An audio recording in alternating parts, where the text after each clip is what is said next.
Empat golongan ini tidak dimasukkan ke dalam surganya Allah, diharamkan dari surganya Allah, dan juga diharamkan daripada kenikmatan-kenikmatan yang ada di surganya Allah subhanahu wa ta'ala. Nabi Muhammad menjelaskan yang pertama adalah mudminul khamr, orang yang minum minuman keras.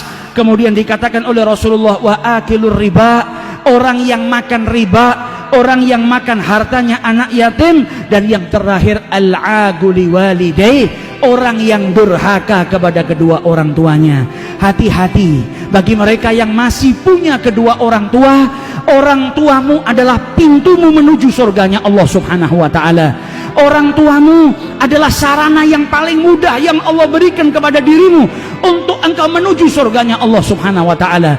Orang tua yang disebut oleh Allah setelah penghambaan kepada Allah, wabil walidaini ihsana. Oleh karena itu Imam Hasan al-Basri ketika ibunya meninggal, beliau menangis luar biasa. Ketika ditanya, engkau ini imam, engkau ini ulama besar, ditinggal mati oleh ibumu, menangis seperti ini, seperti orang yang tidak berpendidikan. Kata beliau, aku menangis bukan karena gaddar Allah, aku menangis bukan karena wafatnya ibuku, karena aku menangis karena ada satu pintu surga yang tadinya terbuka untukku hari ini ditutup oleh Allah subhanahu wa ta'ala. Orang tuaku adalah sarana yang paling mudah untuk menuju ke pintu surganya Allah subhanahu wa ta'ala, dan dengan wafatnya orang tuaku maka tertutup pintu tersebut. Maka bagi kita yang masih memiliki kedua orang tua, hati-hati.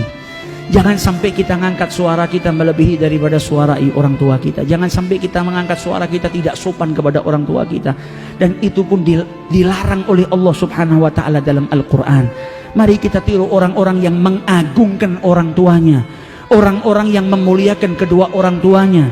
Bahkan sahabat-sahabat Nabi Muhammad di dalam sholat ketika dipanggil ibunya, dia mengeraskan bacaan supaya ibunya tahu kalau dia sedang sholat.